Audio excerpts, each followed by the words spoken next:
Hey everyone, it's Brad and Josh here, and we welcome you back, or for the first time, to We'll Bring the Popcorn, your favorite film and TV podcast.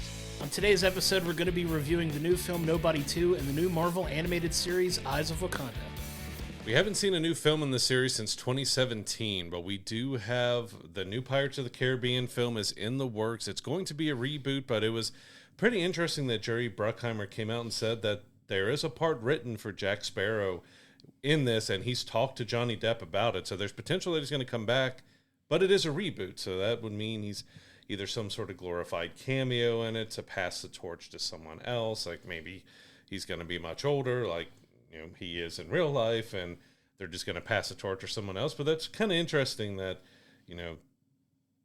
they haven't really talked about anybody else but Johnny Depp, like have him come back, but that is pretty much one of the more modern classic characters that we've had. Like I can't think outside of Jack Sparrow what type of like big character like that we've had in a film that people want to see more of. Like it's one of those where he disappeared into the role and like that's Jack Sparrow. That's no longer Johnny Depp, and we haven't really had that many of those characters in the last 10, 15 years. It's kind of few and far between because, we haven't visited the Pirates franchise in over 8 years now. It's been 8 years since, Dead Men Tell No Tales was released. And, everybody's been clamoring for Johnny Depp to kind of make an appearance if they do another one of these. And I'm glad that they kept it to a caveat of, like, he'll only be back if it's something he's satisfied with for his character. So be protective of your character. I'm all for that. I kind of wonder if it's going to be like hey, we've got a new group of pirates and they got to hunt down Jack Sparrow for advice or maybe help with something. And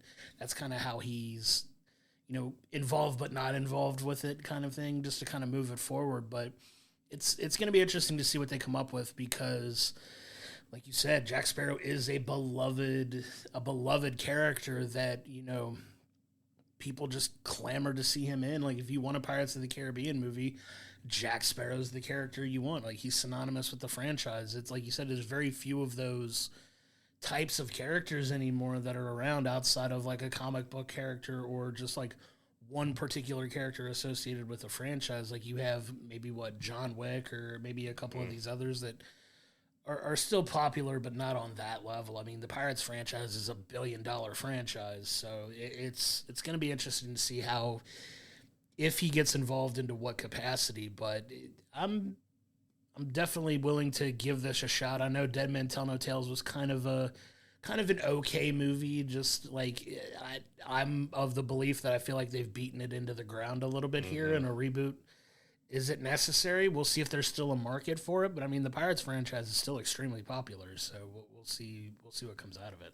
Yeah, and I gotta say, The Curse of the Black Pearl was pretty much an instant classic when it came out. I don't think anybody expected, all right, Jerry Bruckheimer's going to do a film about a Disney ride that's a slow-moving boat ride from, okay, that might be okay. It's pirates, you can do some of it. It's an incredible film. Like, it's one of my favorites. I absolutely love going back and watching Curse of the Black Pearl because it's got that sense of adventure and whimsy and just it did so many things right. And that the sequels, it kind of like it's one where the first one to me is still the best, and sure. The others like the second and third are good, but it just starts slowly going downhill a little bit with it. It just didn't have that magic that they captured that first one. So yeah, I'm interested to see what they do with Captain Jack Sparrow and if there's something that they can do fun other than it being like maybe a 30-second or a minute-long cameo or something like that it fits right in this. As you said, maybe they could be tracking there's only one man who can help us.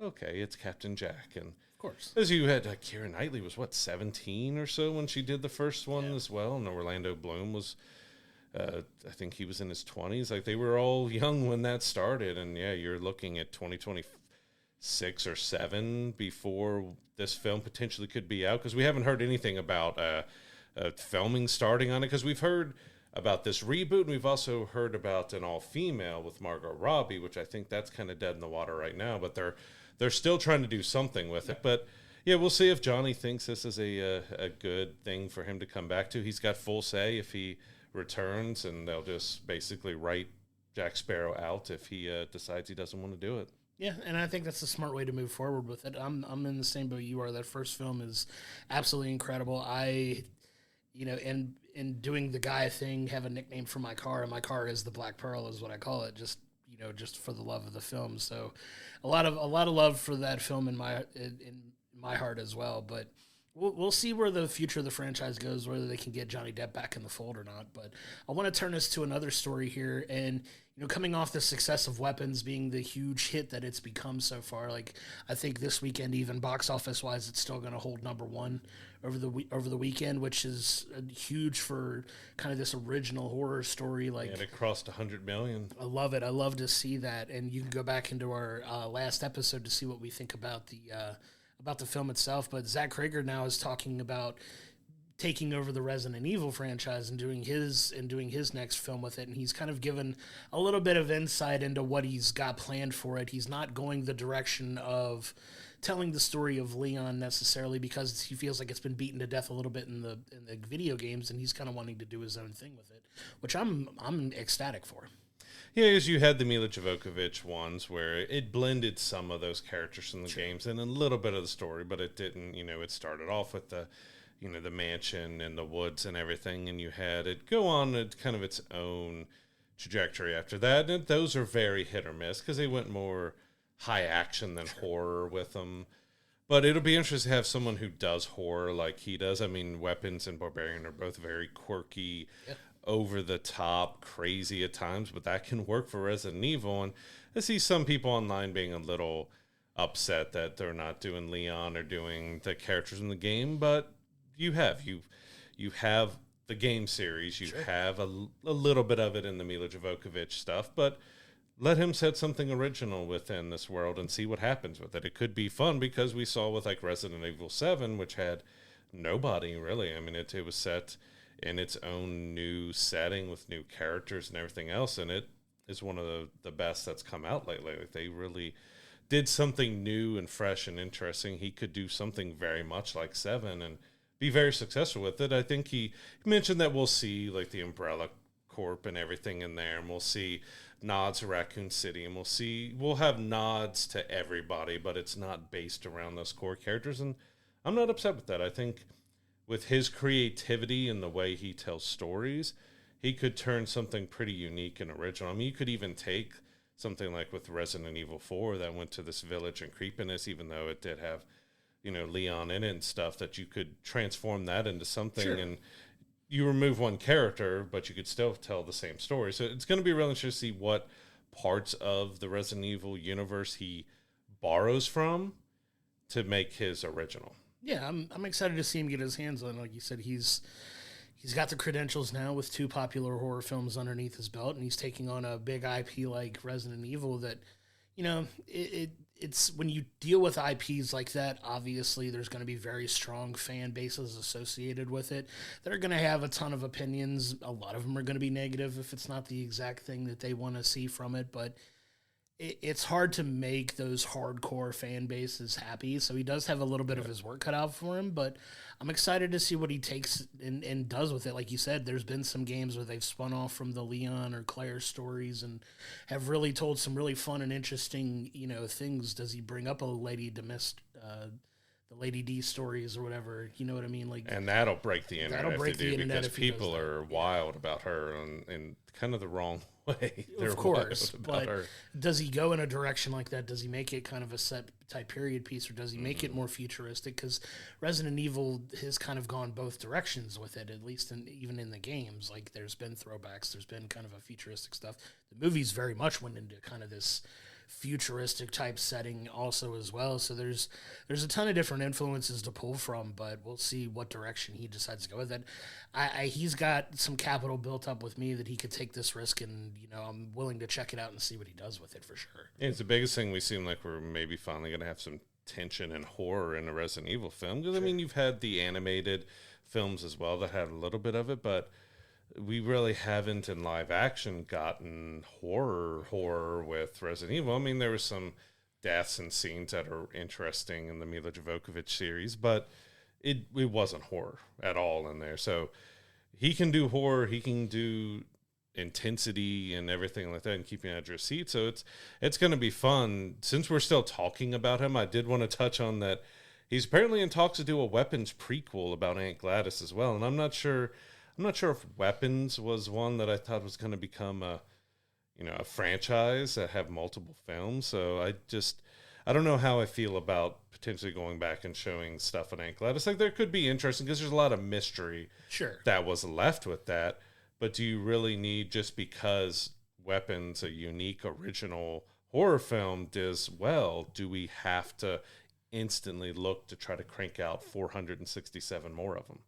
Well, I mean, that's what we do nowadays, right? That's, you take something that's successful and you branch off of it and try to, milk every last penny out of you can for it. That's kind of the business that, most of Hollywood is in right now. So I get it. There's some intrigue around the character and her origins and where she comes from and why she's a thing. But I thought it would be cool if they kind of left it as a standalone story, but we'll see if that movie winds up being made. But that's a character I'm kind of on the fence, and if I care enough to go back and delve into the backstory of, but I could be in the minority there. Who knows? Yeah, I mean, if it's done well, we're all for it, but it's just do we have to go immediately? I mean, it's still in theaters. Like, we just reviewed it, and we're already talking about sequels and prequels and spinoffs and everything else. I mean, but at the same time, Zach said he has some ideas and stories for like sequels and prequels for it too, so he's kind of leading the charge on that as well. So if the original creative behind it thinks that he's got stories to tell, then I'm okay with it more than like the studio just saying like, hey, you made $100 million, let's do 17 more. Right. Which, hopefully he stands his ground, and if he's not creatively behind it, that, he doesn't associate with it at that point. So we'll see what happens. Yeah, I want to take us over to Stranger Things, as I know we both are really anticipating this final season, but ahead of it, we got word the Duffer brothers have kind of ended their deal with Netflix in a way. They still got a lot in the pipeline with Netflix. Of course, you got the final season of Stranger Things. You have the animated spinoff they're going to do, the animated prequel. There's also talks of another like sequel or spinoff coming from Stranger Things as well. And then they have 2 more original shows they're doing on Netflix. But yeah, they're moving over to Paramount, mainly because Paramount said they could do feature films. So they're going to do the streaming TV shows. They're going to do some feature films. But it was kind of interesting that Cindy Holland, who was at Netflix at the time and greenlit Stranger Things to become a series there, is the one who's handling streaming over at Paramount as well. So they're kind of going back to someone that they started their journey with as well. But it's kind of interesting because we've seen this happen a couple times now. Just don't know if this means that it's going to be good for them or if they just kind of fade away and we don't really see much after Stranger Things from them. We'll see. This is kind of a weird deal because it's like, have you fulfilled all of your obligations on your contract with Netflix at this point? Because it sounds like they're double dipping a little bit. Like, it's, all right, we've still got all this stuff. Is this stuff already shot? Do we know what's going on with it? Like, how attached to it are they going to be on top of what they're doing for literally a competitor to the company that they've been working with? Like, it's a very interesting story to pay attention to because, like you said, they have these projects that are supposedly in the works. Are those dead now because they're leaving? Like, what is the nature of the agreement? Like, is it one of those like, hey, we'll fulfill these obligations and then we start working at Paramount? Like, is this like, I would assume that's something that's going to kick in like 4 years or 3 years once they get some of this other stuff? And how does that affect the quality of the stuff that they do while they're on their way out the door? Because sometimes, if you're looking towards your next paycheck, you could start phoning it in a little bit theoretically. Like, I don't know. I hope that's not the case. I hope you would have enough pride in your work that you can, still give us quality content before you move on to your new deal. But this one is a very interesting story that it's kind of a rare thing. It's not the only time we've seen this, but like, it's super rare when you've got somebody already signing a new deal with a competitor while also finishing your obligations to this. Like, it's usually like, okay, we have to get all of this done, then our contract's done, then we can start working on something else. Like, it's very interesting to see how it all plays out for sure. Yeah, and to have it announced before we even get the first, because Stranger Things Season 5 is being split into 3 parts. We don't even have the first part yet, and they're already announcing all this. It can be on people's minds who go into the industry stuff a little bit more and be on media and everyone else's mind of how it is, because this goes back to the Game of Thrones situation because, of course, the last season of Game of Thrones back in 2019 was met with a lot of reservation. Not a lot of people enjoyed that final season, including the actors and a lot of other people. But you had the two showrunners behind that, Benoff and Weiss, who announced that they were leaving HBO to go not only do a Star Wars trilogy of films, but also do stuff for Netflix. And since that ended in 2019, they've produced one thing, really. And that was Three Body Problem, which I still haven't had a chance to check out on Netflix. But in 6 years, they've really produced one thing after that deal was done. And a lot of it, I think, had to do with the backlash of that final season. So my mind instantly went, well, hopefully Stranger Things 5 ends on a good note and they can go into these new projects with people still being excited about it, because that last season of Game of Thrones really hurt those two guys of being able to do anything. Their Star Wars trilogy was canned. They have nothing to do with that anymore. And they said they've done Three Body Problem. That's the only thing they've cranked out. So it's hard to not feel like this potentially could be one of those situations. It could. I'm more confident in the Stranger Things finale being solid, just based on, they've taken their time with it. There's a fever pitch of, groundswell of support for this being probably, I'd feel comfortable saying the most watched thing on Netflix when it comes out. Like, I think this is such an anticipated finale. Like, hopefully the quality delivers, obviously, but the hype around this is bigger than anything I've seen coming out of Netflix ever. Like, this is one of the original Netflix series. Like, this is one of the OG series. Like, it's finally coming to an end, and I think the hype around it is very real. I'm more concerned with the follow-ons behind it than I am with Stranger Things necessarily, because I think they'll take their care with this. Not to say they won't take care with the other things, but the quality on it, I'm more concerned with what's coming behind it. Especially if they're splitting their focus. Right. That's what I'm saying. Yeah. It's like when you start getting your hands involved in too many things, that everything suffers. So we'll see what comes up with that. I'm a very little concerned with Stranger Things right now, and hopefully I'm right. God forbid we get to the end here and this is like the most hyped thing ever and it doesn't deliver. It's going to be problematic for them to follow up on. It's a very real concern that you have, because, the pressure's on for them to deliver here. And then we'll see what happens when they come off it, because you see so many times where these people become so well known for making this incredible thing, and then when they try to do literally anything else, it doesn't work as well.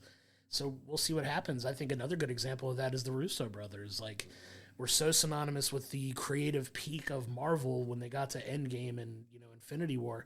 And then they swore off Marvel for a while and then tried to go do their own thing, and it didn't perform very well. No. And guess what they're doing now? They're back at Marvel doing what made them, household name. Well, really blew up their, profile as much as it did. But we'll see what happens with these guys. I hope that, they give us quality content to finish out the run of Netflix. And then when they go to Paramount, we get more quality stuff too. But the pressure's on for sure. Yeah, and it's hard for me to leave the Game of Thrones comparison, because Game of Thrones, that was one of the biggest TV shows of all time. That final season was one of the most hyped final season of all time. And you can look, like, the quality through the first 4 were incredible.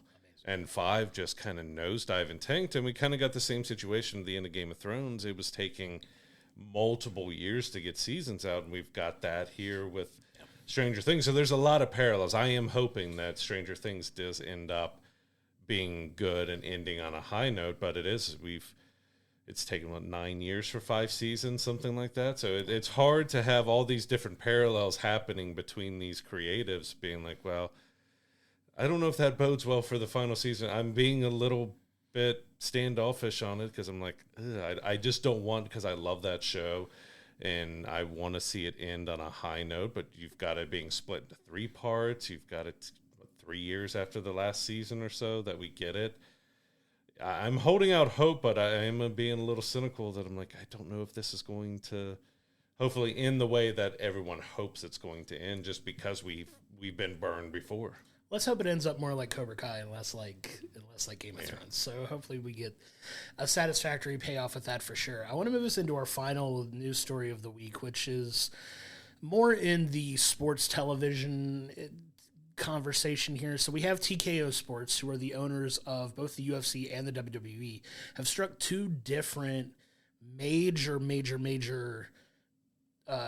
deals with two different networks here, where you have the WWE, who for the last several years now have had all of their premium live events on Peacock, and if you have a paid Peacock service, you get access to all of their what used to be called pay-per-views but are now called premium live events, including like WrestleMania, all the big ones and stuff like that.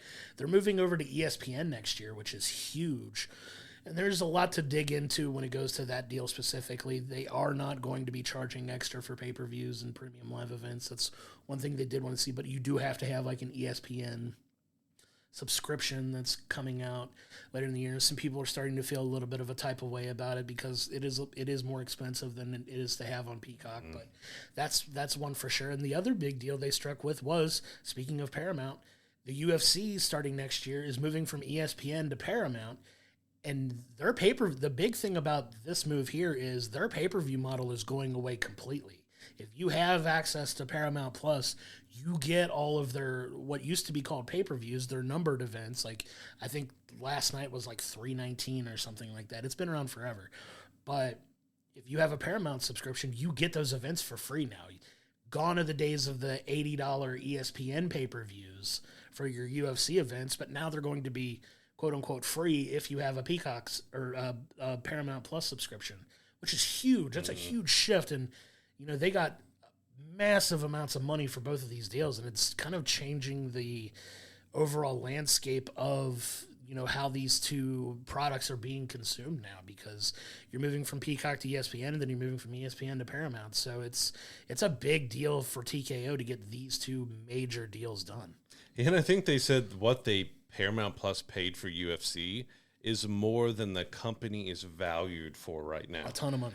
So it was like $7 billion, and Paramount's like valued at like $6 billion or something like that. And it's like, all right, you just paid more than your company is worth for UFC. And UFC is an interesting place because it doesn't really have that big star right now that the people are really turning into. I've seen, when I looked up a lot of stuff on this, there's a lot of chatters because UFC is kind of struggling a little bit because it doesn't have that star power, that wop, those fighters that you're really cheering for and looking for, those big personalities, because there's been so much controversy behind Conor McGregor and a lot of their other stars being in legal trouble and all the other stuff, that it's an interesting place. So it was interesting to see ESPN go away from UFC and take on WWE because, WWE has the new Netflix deal that they started and going stuff with that. But pay-per-view's been around for a long time, since the 80s, 70s, 80s that they've been doing that. I remember when I was big into wrestling in the 90s that everything was, buying the pay-per-view online. So having it part of the streaming services and kind of getting away from that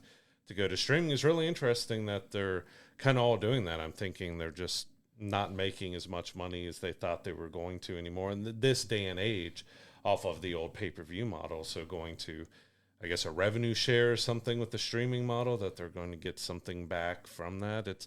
It's interesting to see them all going this way, because you even had ESPN took over NFL Network and NFL RedZone, with potential for college football to get a RedZone as well, which that could be huge for them because college football is insane with the popularity of it. And you bring a popular package and popular thing like RedZone to college football, that could be the biggest game changer out of all of these deals that ESPN has done lately, because you're going to have the college football faithful would flock to that in a moment. I wouldn't even think the cost would be a problem or issue with that, because it'll be a separate thing. Like, they'd pay that for college football for sure. Like, now, like, we both have YouTube TV, full disclosure. Like, it's been within the last 2 years or so, maybe a little bit longer, that they have had the ability to watch multiple things, like multi-view streaming, like, which is huge during like college football. Because if you're a fan of college football on any given Saturday afternoon,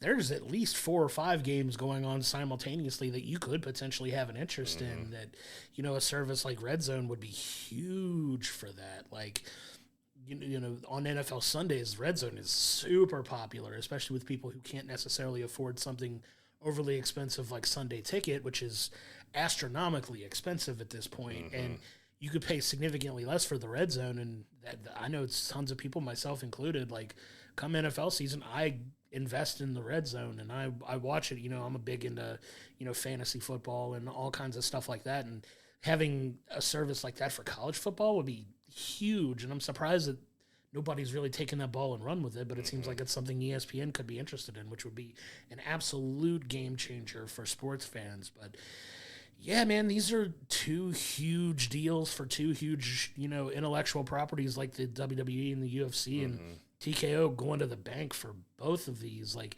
a huge deal for UFC that will hopefully help elevate Paramount. I think that's Paramount's hope for this, because Paramount's kind of lagging behind some of these other streaming services and popularity. Not to take away from the quality of stuff on it, because if you have Paramount Plus, there's a ton of good stuff, especially if you're into like old school cartoons. Like, if you're in our generation that grew up watching Nickelodeon religiously, like, a ton of the classic Nickelodeon stuff is on there. There's old Comedy Central stuff. It's got South Park. It's got a ton of big IPs on it. It's got all of the new Star Trek stuff as well. So there's like a bunch of huge intellectual properties that are on Paramount that I'm surprised it's not more popular than it is. But bringing something like UFC and a built-in fan base to it for a lot of people who, for the last several years that it's been on ESPN, when they upped the prices from like $50 for a pay-per-view to $80. Yeah, the UFC fights are getting expensive. It priced a ton of people out, myself included. Like, one of my favorite things for a long time was a group of people like getting together and splitting the cost of a UFC pay-per-view and just, having a good time with that. There's other ways around it that we're not going to advocate for. But, this is huge for most people who don't want to go that route anyway. And now this could be a potential to get them back into watching UFC more again, rather than just the free stuff that's on ESPN occasionally before the pay-per-views, like the preliminary fights before the main card. And then, the stuff that they occasionally do on ESPN and ABC, like getting those pay-per-views now for a significantly reduced cost is huge, a huge value for consumers. And hopefully that brings a lot of eyeballs back to Paramount Plus. And that's kind of what I think they're hoping for and what they're paying for. Like with WWE, like these pay-per-views are built into the cost of what they're paying for the service. So, paying for your ESPN subscription, you get access to other stuff, not just WWE, but the WWE will be included on that.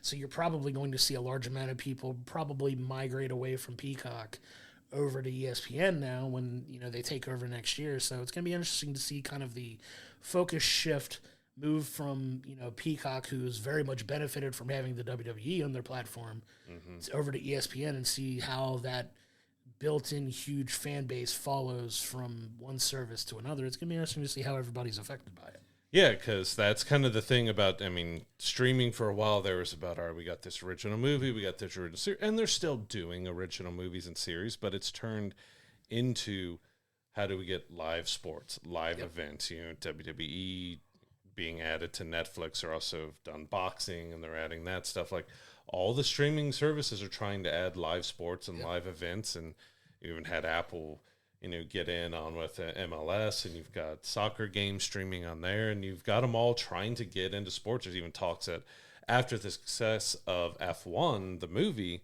that Apple might potentially pick up streaming F1 races and stuff. Sure. So they're all kind of looking at banking on bringing sports or sports entertainment to their streaming platforms to help it out, because it's something that it still costs a lot of money, but compared to doing a ton of original movies and original shows for the platform, it's more money conscious for them to do the live sports and live events and bring in built-in fan bases to help them out. And like, as you said, UFC should benefit a lot from this, because as you mentioned, it was getting up $80, $90 to watch an event. I'm not going to watch that, and trying to go out to watch a UFC event is tough. And I feel like I'm talking like an old man here, is because most of the time you'd get the pre-fights around, about 7 o'clock at night? Yeah, 7 or 8 o'clock. But the main event wouldn't hit till like 1 to 2 a.m., somewhere in there. So like, you're in for a long night of watching UFC, which is hard to go out to a restaurant or anywhere else if you're going to be there for, 5 hours to watch this whole event. That's a young man's game. But it's going to be much nicer to have that on a streaming platform and not the $80, $90 buy-in. But WWE was even talking about this is going to change and expand a little bit of how they do their big events, because they started, whether it was either this year or last year, kind of splitting some of their shows into 2 nights of doing a double weekend. Now they're talking like they're going to expand more of their pay-per-view shows, those live event shows, into being double weekends. Yeah, for the last few years they've done WrestleMania as 2 nights. That was their by far their biggest show of the year. But this year they've expanded SummerSlam into 2 nights, which is kind of their big summer show. And then I believe the expectation is next year, maybe the year after, will be the Royal Rumble, which is another one of their quote-unquote Big Four pay-per-views, is going to turn into a 2-night event. So they're definitely moving more into expanding multi-night events, multi-ticketed events, kind of a whole weekend thing. One thing that's really interesting that they've started to do now, they're starting to do more of these events on Saturdays as opposed to Sundays, which, thank you, Jesus, I've been praying for that for a long time. But another thing that's interesting is they're moving their start times up a little bit if they're running a UFC event on the same weekend. So your WWE shows, which used to be done by 11 o'clock, sometimes 11:30, 12 o'clock, depending on the show. Thank God we're away from that era. But if there's a UFC card happening at 10 o'clock on the same night that they're running one of their premium live events, it might start at 7 and be done by 10. So you can switch over and watch the UFC event too if you're into that sort of thing. So it's been very interesting to see how they've altered some of their stuff, especially under the TKO umbrella. But we'll see what the future looks like for them now that they're moving on to 2 new platforms here coming in 2026. So ever-changing landscape in media. This is the next iteration of it, and I'm excited to see what happens with it. Yeah, so I want to take us into our first review of the show, which is Nobody 2, which Josh jinxed us last week that he talked about how we've been lucky the last few movies we've gone to. We haven't had any people talking, and we had it this time. We had a group of older gentlemen behind us who were just screaming and hooping and hollering. All I could think of while he's screaming is Scary Movie, where they're dealing with someone talking and screaming and yelling and hooping and hollering in the theater. I'm like, oh, well, is this guy going to do it the whole film? He did it the whole film.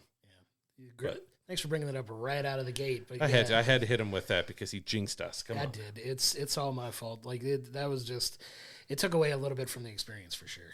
Yeah, because it's hard to focus when you have a guy screaming in your ear. Yeah. Oh, I know that. I knew that was going to happen. Oh, yeah, I knew that. Oh, no. Like, dude, like, you can have reactions and be excited about something with it. Because, I mean, his level was not a normal or a whisper. It was screaming at the top of his lungs through there. Yeah, it was very annoying. But that aside, let's jump into Nobody 2 here. So this does pick up not too long after Nobody 1. So, of course, in Nobody 1, we had Hutch, who's kind of just working a mundane job every day, trying to put his past behind him. But then when a robbery happens that takes his daughter's bracelet or necklace and everything, he goes back on revenge, which gets him tied up with the Russians and kind of brings his past back to him. And we kind of see that in Nobody 2, those events of Nobody 1 had consequences because he's having to do more of the violent work because he burned all the Russians' money and did all that to him in the first film. So yeah, he's on the hook now. So he's day and night, all the time, out there doing these violent acts to take people out because he's got like a $30 million debt he apparently has to pay back. But enough comes enough, and he and his wife decide we need a vacation. We've got to get out. We've got to leave here. And that's kind of the premise of the rest of the movie. Like it does stick to a lot of the same beats that the first one has, a lot of the same structure of where, all right, we'll introduce where we are now. We're going to set up the kicker here. Then we'll go through with our setup of the rest of it. Like, I had fun with it, with the action sequence and stuff, but both of these are very thin on a overarching kind of story and narrative. Like it's just Bob Odenkirk beating people up, which is fun. It's in ways that's all you need, but it didn't really, to me, expand on anything with the characters other than just taking them on another adventure. This franchise seems to have found its formula and have stuck to it almost to a T, right? Mm-hmm. So it is very formulaic the way this movie is laid out, but it works for it. I think it works for it. Like, Bob Odenkirk is an incredible actor, incredibly talented. Loved him in, Breaking Bad and Better Call Saul. And, he's been in so many things over the years that he really hasn't taken on this kind of like action hero-y kind of stuff that for whatever reason, I was expecting not to like the original one at all. And I had a lot of fun with it. Like, it was just silly and over the top. And for the love of God, man, when your trash is out, set it out the night before. Don't try to set it out first thing in the morning. You're going to fail 10 times out of 10. But that's neither here nor there.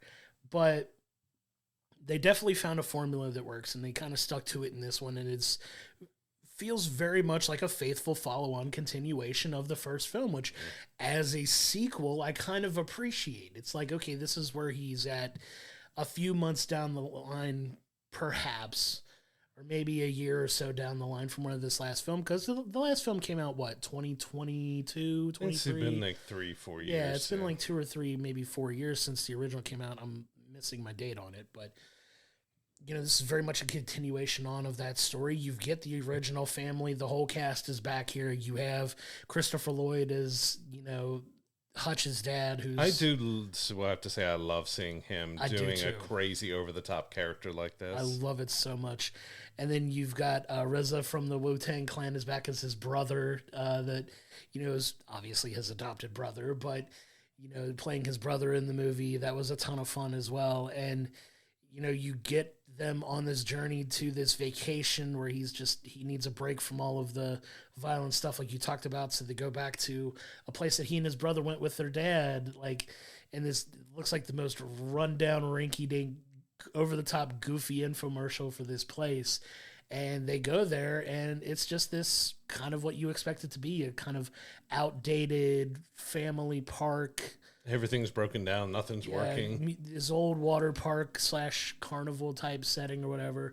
But you find out that there is, because of course there is, this illegal syndicate working out of this town that's in the pockets of everybody from law enforcement to what have you. And in the most absurd way possible, this literally all starts with him getting attention drawn to himself because he's reminiscing in a hot dog restaurant with his family looking for a meal, and he's just staring off, and the man sitting where he was staring at just happened to be the sheriff of the town, played by Colin Hanks, who is just so silly in this movie too, is like this straight-laced corrupt sheriff. And it's just a silly movie that I just had fun with it. Like, going into these, you're not getting a deep plot, but the action's fun. It's silly when it needs to be, and it's over the top when it needs to be. And for whatever reason, I don't know why, it just works for me. It definitely went even more over the top than the first one did, because you've got samurai swords, you've got duck boats, you've got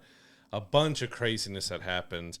I had fun with it. It's one that I can go in, if I watch it again, to turn my brain off and just watch for action, because when it does the action sequences, it does it really well. Sure. The biggest problem for me with this film is everything outside of the action sequences, because it's kind of one note. Sure.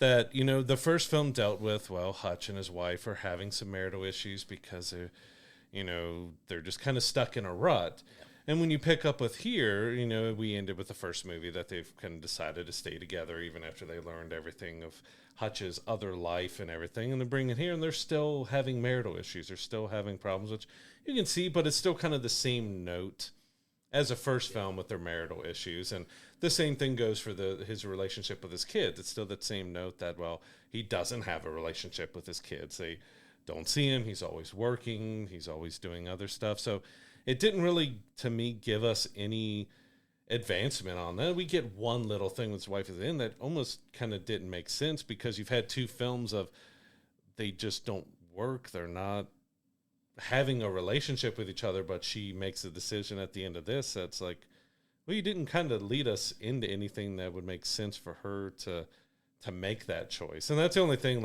you don't have to have a big story, but it's hard when something like this is going to be compared to John Wick. It's very much kind of like a John Wick light. The first Nobody, you kind of get the surprise that, all right, Bob Odenkirk's an action star now, and you can get that, and you kind of lose that surprise a little bit in this one because you already have it, because it's very much that he's just doing the exact same stuff. Even some of the action sequences, especially the final action sequence, even though it's more over the top, it's structured. This film is structured almost the entire way that the first one was. So there's not a whole lot of surprises or new stuff with it. Like, you do get some of the way people are dispatched is a little surprising, especially with what his brother does towards the end of stuff. You also get Sharon Stone coming in as a secondary villain in this movie that's just wildly over the top. And like, she catches somebody cheating at her casino, which looked like it was a hallway of a mansion. And it was just that one table, and they found a guy cheating, and then they revealed that there was like 2 other people with him helping him. So let's kill the 40 other people that are in the room with him. Like, it goes that absurd and over the top with it. So like, it has that little bit where you're trying to connect to the family and connect to what they're doing, and then it just goes absurdly over the top. Yeah, like you said, it's a very cut by numbers formula for this film, where it's, you know, families having issues, something happens to the family that sets off this violent outburst from, you know, Bob Odenkirk's character, and it gets him involved and mixed in with the wrong people at the wrong time. Like, that's literally the entire formulaic layout for this. And guess what? If they do another one, which there's talks of doing a potential, I believe, 2 more films, if you believe what Bob Odenkirk had to say, that there could be potentially 4 films in this franchise, guess what part 3 is going to be? It's going to be the family trying to get back to some sense of normalcy. Something happens to one of the kids that sets him off down a rampage. He's going to get mixed in with the wrong people. It works. You know what this is? It's not necessarily John Wick. It's a Jason Statham movie. Kind of, yeah. It's kind of that same action. It's a very cut by numbers action type of film, and it works. It works for it. It's entertaining. You don't go into these movies looking for a deep plot. You just go in to see action done well with some humor mixed in. You're going to get your over-the-top cartoonish villain. You had it in 1. You have it in 2. You're going to have it in 3 and probably 4 when it gets there. Like, it's very much in that mold, and if this is, you know, this is your thing, it's the movie for you. And I had a blast watching it. Screaming idiot behind us, you know, notwithstanding, it was still a fun movie. I would love to go see it without that guy in my ear the entire time, just reacting to everything that happens. The sequences are cool and fun, don't get me wrong. Like, but the action sequences are a lot of fun to watch. It works. It's so silly and over the top, and Bob Odenkirk did a phenomenal job of, you know, working on this. I don't know how much of this stuff he was doing himself. There's stuff that's very obvious that he has a stunt double working, but like, I wonder how much physical activity he had in this, because it looked very well done. Like, I was very impressed with these, not only the first one, but the second one following up, that, you know, he makes it look as amazing as it does. And this is the guy I was never expecting to be an action star, but 2 movies in, it works. Yeah, we had 2 movies back to back that featured hot dogs as being a key part of a story as well, because that's, as you said, that's what kind of kicks stuff off. They try to go to the water park to have fun, but it's shut down right now because there was an accident. So here's a free coupon for hot dogs, and they go eat the hot dogs. But he's reminiscing, and even got in towards the end when they're showing some photos from their vacation and stuff. It's Bob covered in mustard and eating the hot dogs and everything. I was like, it's fun and quirky. I do think part of my nitpicking picked up more as I was getting annoyed because of that person in the theaters. But like I said, the action sequences are fun. If you're going in purely for action and have fun with the action, then you're going to have fun with this. And if you like the first Nobody, you should like this one as well. The biggest thing is if you're expecting anything to be escalated or different. I mainly brought up John Wick because you do kind of get the storyline behind who he is, that he was a guy who left, you know, this service, he tried to get out, but someone brought him back in, and you get the different layers of, there's all these different type of organizations inside this one organization. We still really have no backstory on exactly who Hutch was or what he was doing. We get hints that it might have been a government type of deep cover thing, but you don't really get much detail on exactly what he and because his dad was in the FBI, and you knew that, and that, you know, this town was actually not a vacation for the dad. There was more going on back then, which he didn't know about, which there was also part of this movie, like, if they literally left at one point when the first incident happens, the movie's over with. Yeah, of course. He's like, no, I'm on vacation with my family. I'm sticking around even though they told me to skip town. Like, because it's also his personality. Like, he just can't let things go. No. He has to be the one, like, all right, yeah, you did this. Okay, yep, I'm going to walk away. Nope, I'm back. That's kind of the and there's literal scenes. Yeah, that's kind of the central part of his character, right? He just doesn't have and he's very acknowledging of that in the movie. So that's kind of the central point to his character. But yeah, like it's just a ton of fun, man. You have a good time like watching this. It's silly, over the top. I love the cast that they have in this, especially Bob Odenkirk. Christopher Lloyd is amazing in it as well. Colin Hanks love everything with Christopher Lloyd. Yeah, he's just a ton of fun, and like him doing films like this at his age and just kind of leaning into some of the absurdity of it. I'm here for it. I'm here for it all day. And I like Connie Nielsen. She's, of course, great in Gladiator and other things, and she plays the wife in here. But I think she's been underused in both movies. Like she's a great actress, but she's kind of been flat as well because it's all about Hutch. It's not about her as much. Like you get to see a little bit more in here with her, but it's still kind of flat in one note with a lot of these characters. That's why I'm being a little more nitpicky, because I did enjoy the first Nobody and had a different surprise with Bob Odenkirk, and this one was just it's a sequel that's very much like the first one. You just change the villain and change the location, but everything else is pretty much the same. That's the knock I'm going to give it. If you want to go in and watch it for action, this is going to give you plenty of action to go have fun with, but past that, it's really ridiculous, over-the-top film, but you can have a lot of fun with that stuff. It's just, they amped up the intensity of the violence and everything in here, too, because you've got some really graphic kills and things that happen in this movie. Yeah, very much over the top for sure. But in the end, Nobody 2 is a very formulaic, by the numbers, fun, entertaining action film. If you're a fan of Nobody 1, you're going to be a fan of Nobody 2. It has a lot of the same story beats, similar action, tons of over-the-top fun and, silliness and hijinks that we really like to have in some of these action films. You're not going to get a world-changing plot or some thought-provoking script here. Like, this is very much a get in, punch the bad guys, win the day, kind of get out, and, everybody's kind of happy in the end. For that reason, I'm going to give it a 7. I'm going to give it a solid 7, and it's the wellness with which they do the action pumps it up for me in this, because it's a lot of fun. Visually, they get very creative in the way they, sequence their action scenes. Some of the fight scenes are fantastically done. The violence is ramped up to a little bit of an extent in this one that puts it on par with the first movie for me, and this is a very successful follow-up. For that reason, I'm giving it a 7. Like I said, you have to deduct points for, not having a groundbreaking plot. Some of the characters don't get that much development in this, but if you're a fan of the first one, you're absolutely going to enjoy the second one as well.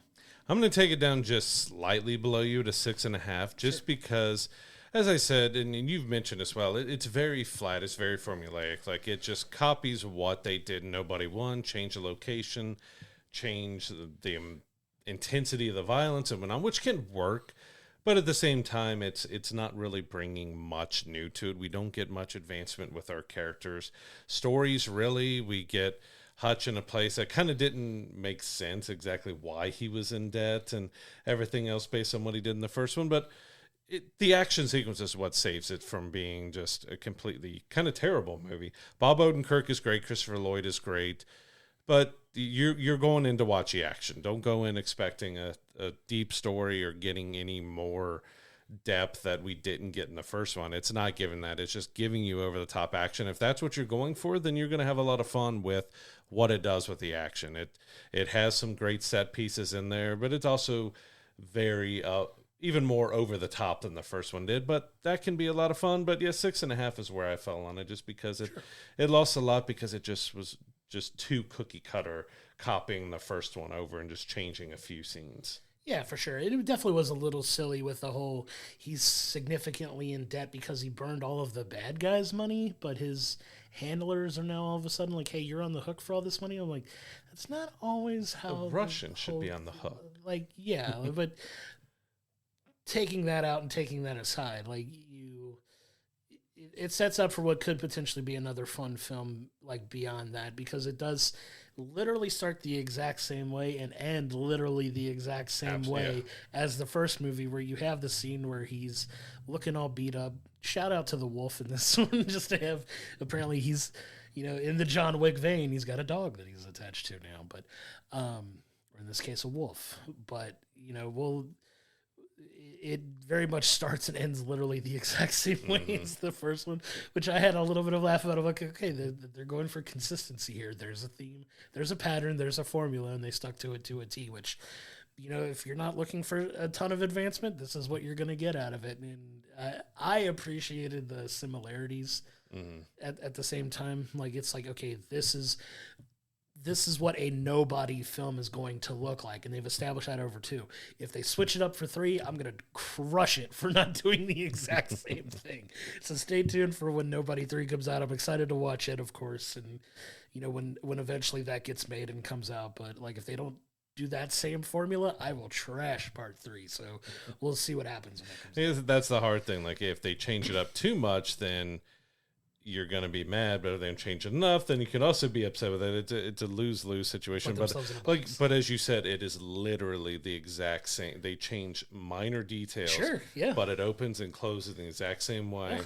The last fight is a copy of the last fight. Yeah. Like, everything is like, all right, we did this in the first one. Well, we'll do it here, but we'll change this. Same but slightly different. So it's definitely sticks closer to guns. Like, you can have, as we've seen with other action films, where they stick to very similar because this is what you're going to expect out of it. Sure. But they give us a lot more depth. This is not going for depth or, a deep, solid storytelling with it. It's just, we know you like this from the first one. We're just going to repeat it to a T. We're going to repeat it. It was so fun. But yeah, if you're into these type of action films, this is one definitely worth going and checking out in the theaters for sure. It's a ton of fun. Hopefully you don't get a loud big mouth fool behind you kind of trying to take away the experience from you.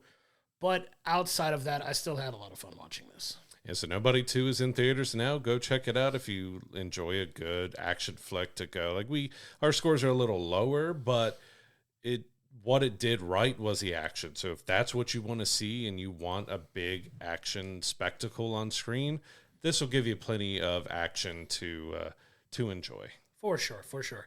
Now I want to move us over into our second review of the week. We have Marvel's Eyes of Wakanda. So this is an animated series that dropped every single episode on Disney Plus when it came out a little over a week ago. 4 total episodes.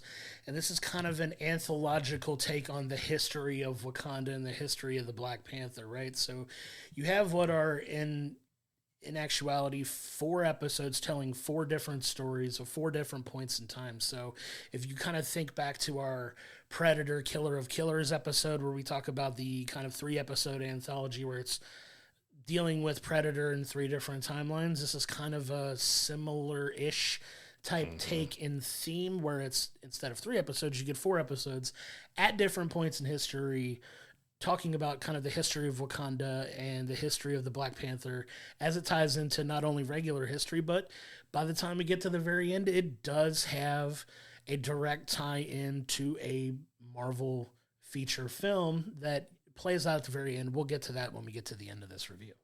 Yeah, it was kind of interesting because I didn't see a lot on exactly what the story is going to be like going into this, but Predator Killer of Killers is the perfect comparison to it, but it's also, one was a film, this is a TV series, but it is very much telling, we're seeing how Wakanda mixed in with history, that they've been around a lot longer than we expect, but most of this goes around the fact that a bunch of Wakandan artifacts have gone missing. They're spread out in the real world. They're still, showing how against the real world Wakanda is. There's ways that they could have stepped in and do things throughout history, but they kind of kept themselves secret, even because we got them mixing in with Troy, and we got them different battles throughout history and stuff, but they kept it, they have rules that if you go out to recover one of the artifacts, and this plays a big part of one of the stories, is that they go to recover something, but he doesn't just take the Wakandan artifact because it was stuck. He takes like part of the statue and stuff with him, and that sets off a big ordeal. Like we have to get in and get out without being seen. And it's interesting, and the animation was really solid and fluid, and the voice acting was good and stuff, but I don't think this had as big of an impact on me as Sure. like Killer of Killers did. I think they did a little bit better job of having that bigger punch at the end with their kind of conclusion with it. Like, these were solid episodes, but it's one when I finish it, like, I don't know if that's something that I'll revisit too often or go back into. Like, it told a solid enough story through it all, but there wasn't anything that fully like wowed me or made me think. Like Predator Killer Killers, you had the like samurai type of battles and fights, and you had all this, and you had some fights and battles in here, but nothing really stood out too far. And I think it was, because each one was only 30 minutes or so, and you're trying to go through the full story of it all, that it was good, but it wasn't that memorable to me. Sure, and you just have it kind of playing like almost like a what if scenario almost, but not with the what if premise kind of. So it's like, what if Wakandans had been involved in all these different points in history in some way, shape, or form, and how their mission to get all of these artifacts back to Wakanda that have been misplaced, like taking place throughout periods of time. And it goes on a fun journey. Like, we definitely have our moments where you deal with not only the past, a little bit of the future as well that gets involved in here. And, one episode that really stood out for me was the third episode, where it's set up in China, or, China adjacent, but, dealing with that statue and taking that piece of vibranium back to Wakanda. And, the guy that's, in charge of going out and doing this comes back and has a passenger with him, and that passenger happens to be one of the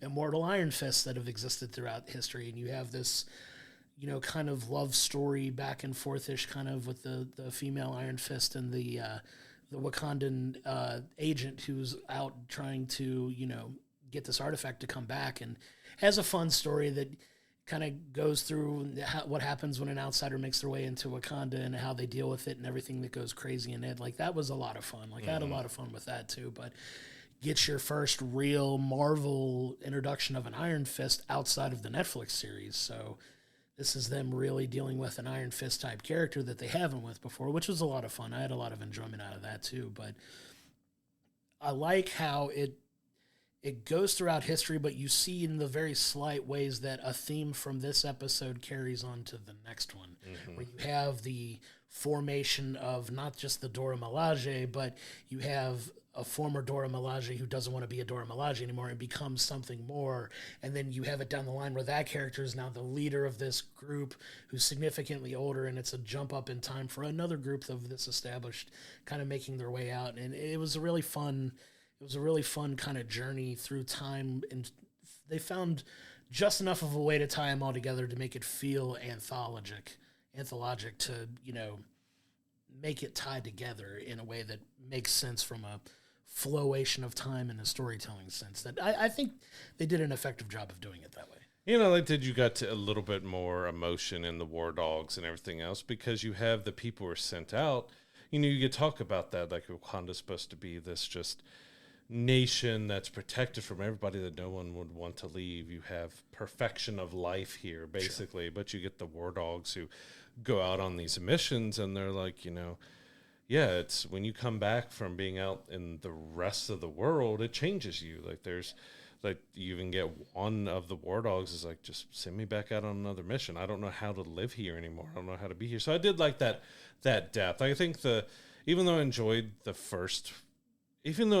all the episodes, I think that it ended a little better than it started with the third and fourth ones, because you got the Iron Fist, you got Black Panther in the last one. The first two are more original kind of stories and stuff set in that world, but the Lion was an okay story. We weren't exactly, because it's one you're setting up and you're trying to figure out what's going on. Okay, well, he's attacking Crete, and you don't know exactly what's going on. Is this Wakanda attacking? And you're starting to slowly unravel the story, but it's not until that third and fourth episode that you really start seeing everything kind of come together and see where we're going with. And the fourth one actually went in a little bit different direction than I was expecting, because we get, with a little spoilers here, we get time travel going on as well. And it's like, okay, I didn't expect to see Wakandans doing time travel and see how all that plays out through the history of time and what they're doing, but how a seemingly insignificant item is very significant to basically the future of the earth and the world. Yeah, you definitely get that involved in this, and it goes through a fun run of 4 episodes. It doesn't overstay its welcome. It tells a coherent story throughout the 4 episodes that makes it very easy to follow. It's a quick watch, like you said. All the episodes are 30-ish minutes.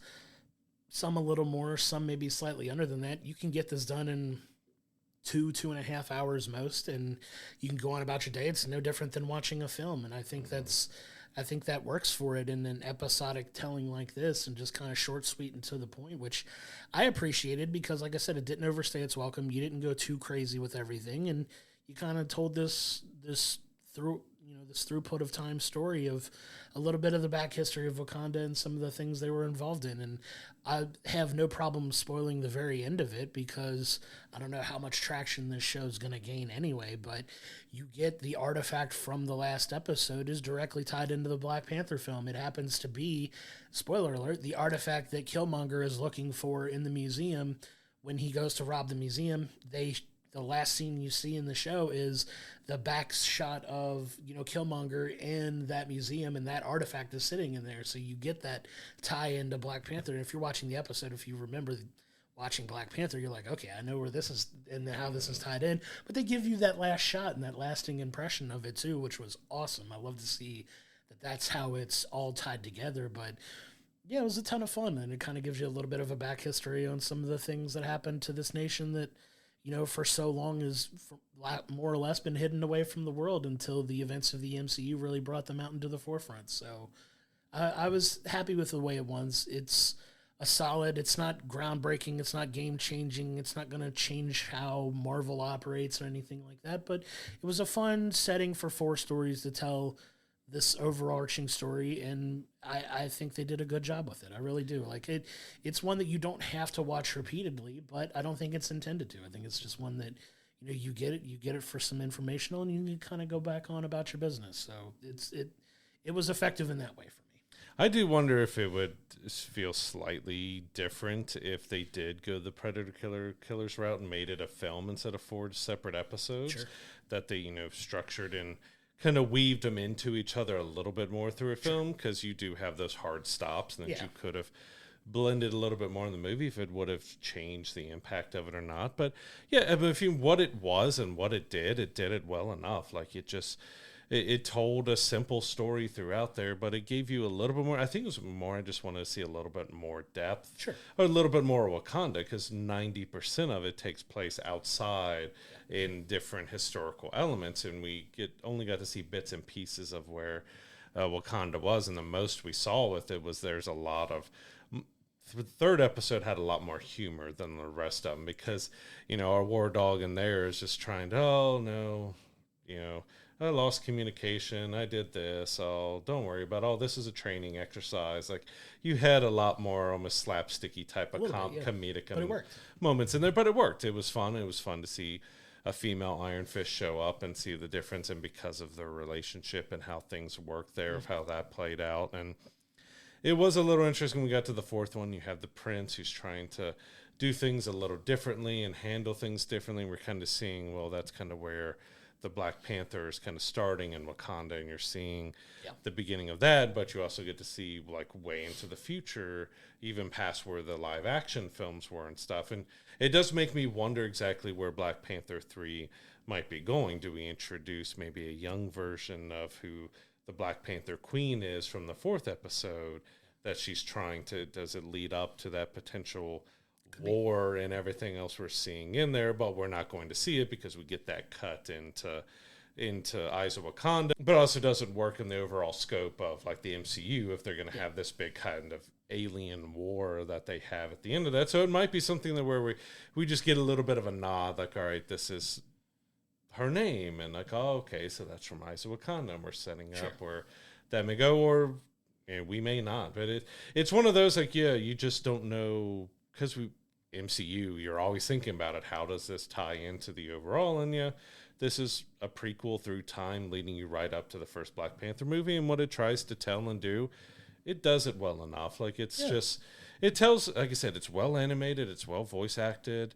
and everything else. It didn't have a huge impact on me, but I still enjoyed it. Yeah, it's still a fun watch, and it does all of the things it needed to do. Like you said, the animation on it was really well done. Like you said, the voice acting and stuff. The stories don't go super deep, but they're short episodes. Like it's not.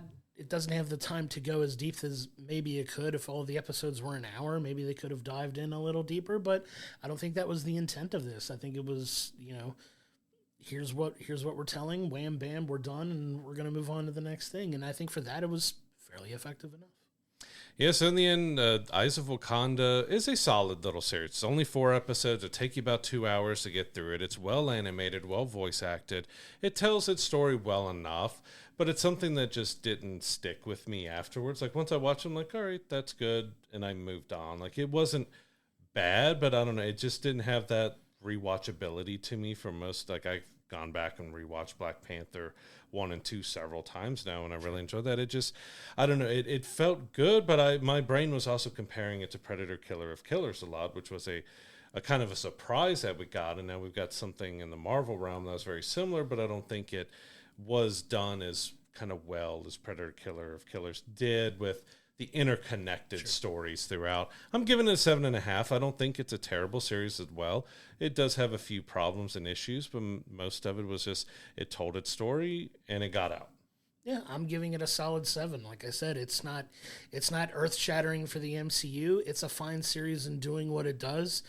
It's very short. It's a quick watch, and it kind of did what it needed to do and got you to the point where, like I said, it ends on that shot with Killmonger in the museum looking at that artifact. So it works its way through time. It's simple enough to follow, and it's a quick bit of entertainment there from Marvel to kind of hold you over until the next thing that comes out. Like I said, I don't know if I'm going to go back and revisit it now that I've seen it, so it does kind of knock it down a little bit for me from there, but overall it was just fine. So I think 7 is a nice place to land on it for me. Actually, I actually thought we were going to be swapped on that one, that I was going to be a little lower and you were going to be a little higher on it. But yeah, it's not bad. It's just nothing that it's just fine. Yeah, that's kind of the best way to describe it. It's just fine. Yeah.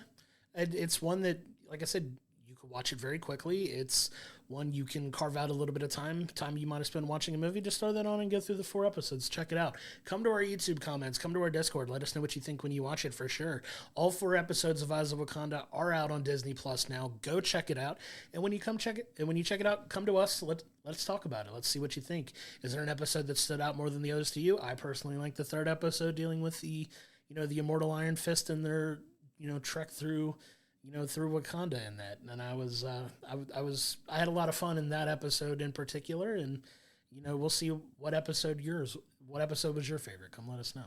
Yeah, I kind of liked episode 2 in a way because I like it's kind of the Odyssey story, the Troy, the history stuff, even though the real and fake history, however it all goes. I kind of enjoyed them hitting that point in history and getting to see a little bit different look at how the Battle of Troy went down and stuff with it. But there could be a point that I revisit. And Nobody 2 I do want to revisit because of that guy kind of ruining a bit of our experience. As we've said in many reviews and everything else, your mental state going into watching something, how people are around you, if they're annoying the crap out of you, you're going to have a different feeling about the film because maybe you're not able to let yourself go a little bit more and just enjoy the silliness and campiness. And that might be why I gave Nobody 2 a little bit lower score, because that guy had annoyed me so much that I was just like, I'm about to turn into Hutch and go shut this guy up because he won't be quiet. And we get people cheering and having a good time in theaters, but this is different. This was just yelling and screaming to yell and scream at the screen like you're at home and no one else is around you. Like, do that at home, not here. So I'm probably not going to go back to theaters to watch it again, but when it comes out on digital, I'll probably pick it up and watch it again and see if I feel a little differently. Like, it's still got its problem, its thinness with its story.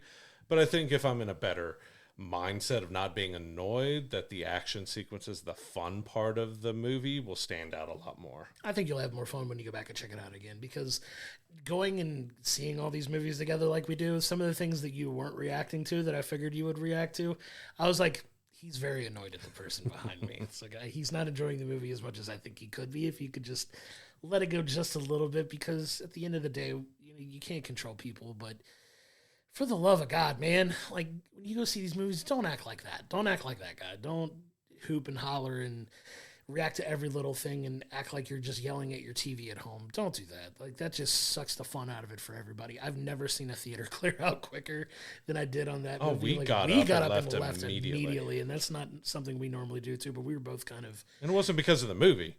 It was because of the guy. Kind of over it by the end of it. We're just like, all right, can we end this movie so we can get out of here for the love of God? But, and that just goes to show the type of experience you can have at a theater, and maybe it affected our experience with it. We might like it even more when we go back and watch it again. Who knows? But that's kind of the fun in coming here and talking about it real time and just kind of giving you our experience with it, which is something that we both get a lot of enjoyment out of. So I'm always happy when we could share those experiences, good and bad, in the theaters. So I'm glad we had that conversation about it for sure. It's also interesting. We don't have to wait too much longer to get the next Marvel property on Disney Plus, because Marvel Zombies got moved up to the middle of September instead of the beginning of October. So they're almost a month in between getting Eyes of Wakanda. We'll have Marvel Zombies coming out, which, as we kind of mentioned, that as you mentioned, and I agree with it, this kind of felt like a what if spinoff. Marvel Zombies is a what if spinoff. But it's supposed to go darker. It's supposed to be TVMA. We're getting Marshall Ali as Blade as a voice in here. So this will be his second appearance, which first is the voice at the end of Eternals, which Marvel has forgotten exist. And now we'll have him as a voice of Blade within here. Like, what? We didn't do an Eternals movie. It's almost like the Inhumans. Like, they forgot that even existed ever, other than, Doctor Strange bringing one of them back. But it's like, what's the Inhuman series? We did an Inhuman series? Never heard of it. But yeah, it's going to be interesting. That might be the only way we ever get Mahershala Ali in the MCU as a voice character on this. So very excited to check that one out when it comes out for sure. Yeah, but that's all we have for you this week. Coming up next, we will be getting an early look at caught stealing, and we'll be breaking down the first 3 episodes of Alien Earth. Thanks for tuning in, and we'll see you on the next one. To find all of the episodes of We'll Bring the Popcorn, go to our YouTube page, hit the like and subscription button so you're getting our episodes when they drop each and every Monday. If you're listening to us in the audio room on any of the podcasting platforms that we're on, please don't forget to give us a 5-star review. It really helps elevate the profile of the show. And don't forget to go to willbringthepopcorn.com, where it has all of our archive videos, all of our social media information, as well as our merch store, so you continue to support the show in that way. We cannot thank you enough for your continued support.